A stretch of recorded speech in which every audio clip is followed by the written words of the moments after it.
Hey everybody, it's a strange day. I don't know if anybody else has the same vibes I've been getting all day. It's a weird day. I don't know why. I don't know why. This is like, a little bit of a kind of vibe check, I suppose, for all of us.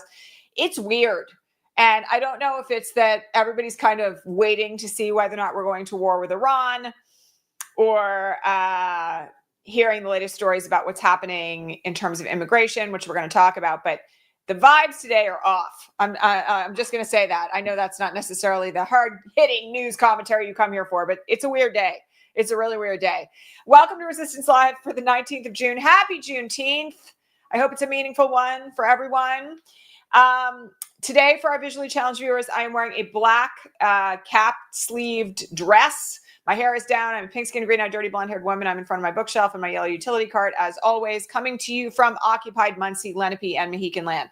Okay, so we have to talk about some additional breaking news stories related to immigration on top of everything that's been happening with ICE inside the country. So there's two very significant breaking news stories that have come up in the last, one of them I was aware of a couple of days ago, but there's a brand new story in the New Yorker this morning from an Australian journalist who covered the pro-Palestinian protests at Columbia, who was turned away when he tried to come back to the United States for work, and was then deported back to Australia just for reporting on the protests. And he's now written a piece for the New Yorker, which is, I don't even know how to put it. Terrifying is probably the correct word, about what happened when they forced him to open his phone, forced him to show personal photographs, all of which is wildly unconstitutional. And the interesting thing about this particular piece is that he talks about the experience of sitting in the room with Border Patrol, ICE agents, while he's being sort of beaten down to try to give them information to which they're not lawfully entitled. It's really scary stuff. And, frankly, it used to be the case that America didn't turn people away at the border simply because they had written a news article, just in the same way we didn't used to black bag people off the street just for writing an op-ed. But things are changing, and it's getting quite a bit worse. I also just want to point out that there's breaking news within the last hour that a French lawmaker, somebody who is actually a sitting politician in the French parliament, has been denied entry to the United States. This is somebody who is coming here to speak to U.S. progressive politicians about the experience of trying to create change right now in this second Trump era. And the Department of Homeland Security refused to give him a travel visa. This just broke in the New York Times just not all that long ago, literally just like within the last, I'd say, 80 minutes.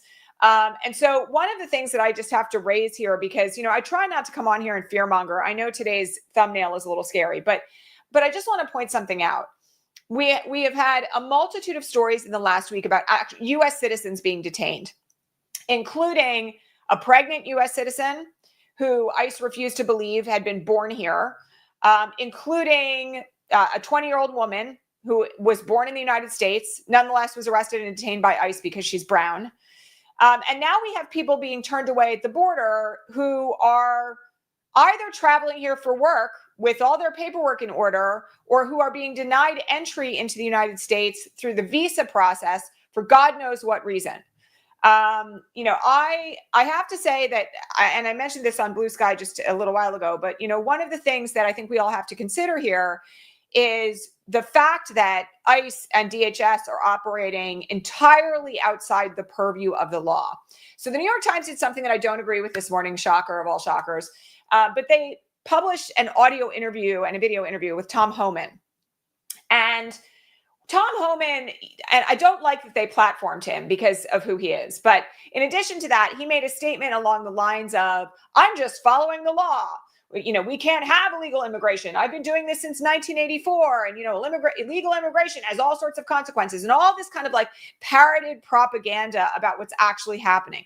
But the thing I have to point out here is that what we are seeing is that ICE and DHS does not care, fundamentally, if you are here on undocumented status, or you're a legal U.S. citizen, or you have papers in order, quote unquote, to travel to the United States, or if you don't.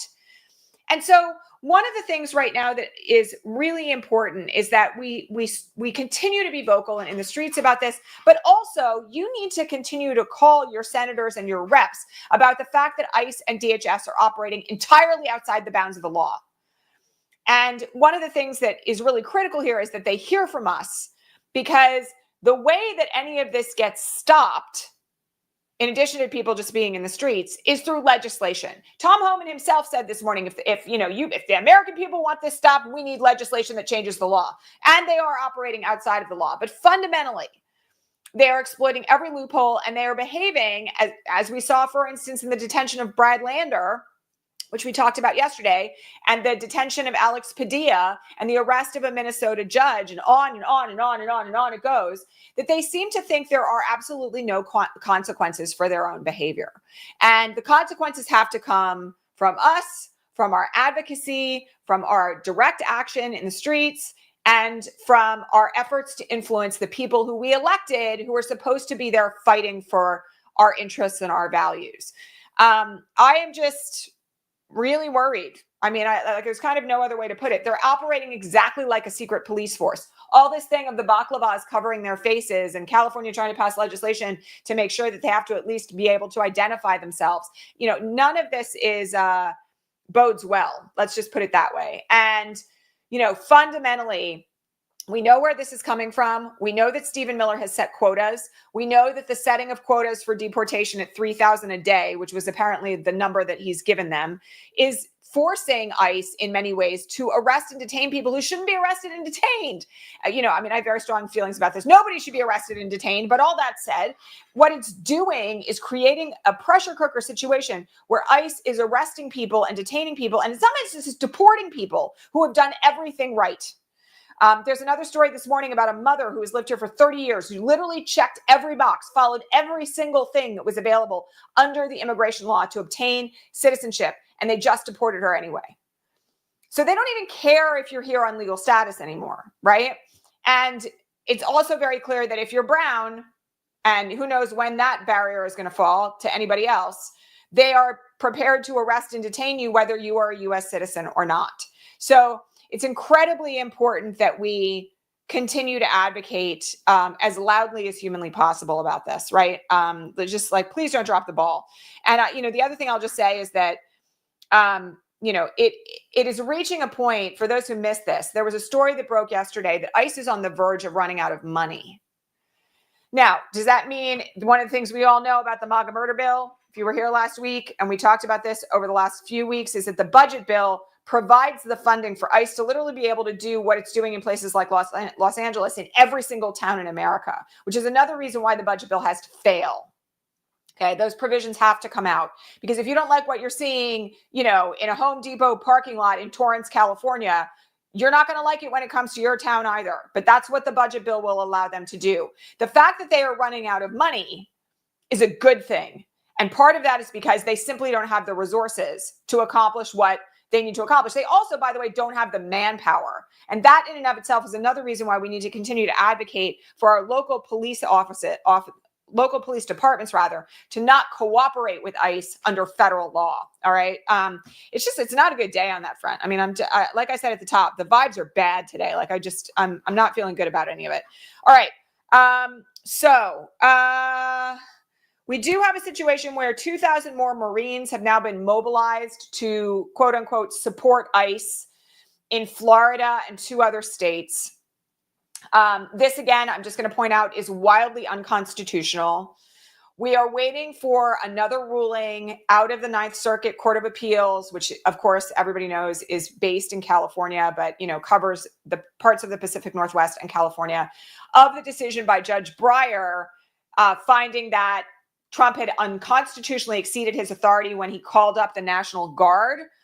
The Marines are yet another step beyond that. And, Judge Breyer has also ordered that, that case proceed while it's on appeal. So one of the things I just have to point out here is that it was horrifying the first time the Marines were called up to allegedly police riots in California. I'm going to point out the only riots, of course, were the ones that the police engaged in with tear gas and rubber bullets when demonstrations were totally peaceful. But I do also just want to mention that now that they're being rolled out, the Marines are being rolled out again, there's a lot less noise about it. And this is the way in which we all get comfortable with authoritarianism, right? It happens once and everybody's like, oh my God, that's a red line we shouldn't cross. And then they do it again and there's still no movement, right? And that makes it really hard to take. But at the same time, it's something that you should be talking about. You should be talking about it in your calls to your senators and your representatives. You should be calling your governor and asking he, she, them to not cooperate. You know, fundamentally, there's so many ways in which we could be advocating right now. And please do not neglect the immigration rights organizations on the ground where you live. They need support. They need money. They need skill sets. It's really important to get involved right now in whatever way you can. Okay. Iran. We're all waiting to see what's going to happen here. And, you know, one of the things that is wild about where we are is that there's been a lot of focus on this underground bunker in Iran where reportedly materials are being stored that would allow Iran to create a nuclear weapon. I'm just going to remind everybody of what happened when we were going into the Iraq war under George W. Bush and the way in which this whole stink was made about how there were weapons of mass destruction. And the whole point of invading Iraq was to stop Iraq from, you know, being able to develop a nuclear weapon. Like, so this is like, you know, second verse, same as the first. And on top of that, there is a reporting that it may not be the only underground bunker and nobody really knows what it has. And also there are some statistics this morning showing that when Trump withdrew from the Iran deal, that actually allowed Iran to start acquiring materials that they weren't allowed to acquire previously. So however this all plays out, it's, you know, I'm going to say a couple of things about it. Totally unnecessary, completely unprovoked. Not really any evidence that there's any reason for Israel to be bombing Iran rather. And there's definitely no reason for the US to get involved. But there are clear indications that the US military is preparing in some way for a looming decision concerning all of this. All right. And we don't know which way it's going to go. Trump is giving these insane press gaggles where he's like, I don't know what's going to happen. Nobody knows what's going to happen. Nobody knows what I'm going to do. And that's because he doesn't know what he's going to do. And in fact, part of the issue here, which I think we all should be deeply concerned about, given his mental instability, is that, you know, he was not happy about his military parade being a dud. We then had millions and millions of people in the streets against him. And it may be that he's just trying to change the narrative. And how does he do that? By looking like a big, strong man invading a brown country. So I share the concern from all of you about where this is headed. But I do want to also just issue a couple words of warning here, because there were some comments this morning on the Patreon feed that just reminded me that, you know, when there are points of concern and crisis looming, and we don't know what the outcome is going to be, sometimes people get really paranoid. And one of the things that can kind of step into that space are bad actors who want us all scared and want us all hiding and want to kind of exploit the crisis moment to make people, you know, not get into the streets or otherwise abreact. Okay. So one of the things that I just want to say here is that on the Patreon feed this morning, there were a couple of people who were getting phone calls from friends and neighbors that were like, we have to stock up on gas. We have to stock up on this and we have to stock up on that. And I have to just remind you all that if someone is saying that to you, the first question out of your mouth has to be, where are you getting your information from? Because as this all kind of came in this morning and I was watching these comments show up, and you all know, like, I have my ear to the ground fundamentally on what's going on 24/7. There's no question the price of oil is going to be impacted if there's, you know, substantial ongoing war in the Middle East. But, you know, I haven't heard anybody that I trust talking about the need to stock up on gas. And there have certainly been moments historically, particularly when the tariffs were going into place and there were deep concerns about things like pet medicine and school supplies and kids' clothes that were being manufactured in China, to talk about the importance of stocking up at that point. There's nothing here right now, save the possibility of a global recession, which has kind of been looming since Trump took office, that would indicate that there's any reason to stock up on anything. Now, if that news changes, you all know, especially if you've been here for a long time, that I will come on here and tell you that, right? I, like everybody else, wants to make sure I'm prepared in the event of crisis. And I was ahead of the game before COVID lockdown because I was really listening and watching very closely what was being recommended by people who I could trust. Okay. But the idea that somebody's getting a phone call from a neighbor at 5:30 in the morning saying, we need to stock up on gas and food and water and everything else, that smacks to me of a runaway Facebook meme that has gotten somebody into a place where they're feeling terrified. So it is really important right now in this age of disinformation and propaganda that when someone comes to you with something that sounds really scary, you ask what the source of the information is. Okay. Again, another example I'll give on this, like price of eggs, egg shortage, bird flu, right? I told this story. This was several months ago. I went into my Costco here and there were people walking out, no joke, with like 6 dozen eggs. And I literally had this moment where I was like, how the hell are you, old white guy with your older wife, clearly no kids, going to eat those 6 dozen eggs before they go bad? And, this is how these things kind of spin out of control. And unfortunately, because America is greedy and self-absorbed in large part, when we hoard things, it necessarily means that there's not enough for everyone, right? So I want everyone to be very, very careful and cautious about panicked phone calls, text messages from anyone right now. And, to be very thoughtful and well-informed by reliable sources about what's actually going down in the world. Okay. I have had moments certainly where I've stocked up on stuff. This current moment is not one of them. And if anything changes, I will certainly tell you guys that. All right. I think at the moment, what we're in a watch and wait game, which is probably, again, why the vibes are so weird today. All right. But please be cautious. Just please be cautious about it. Okay.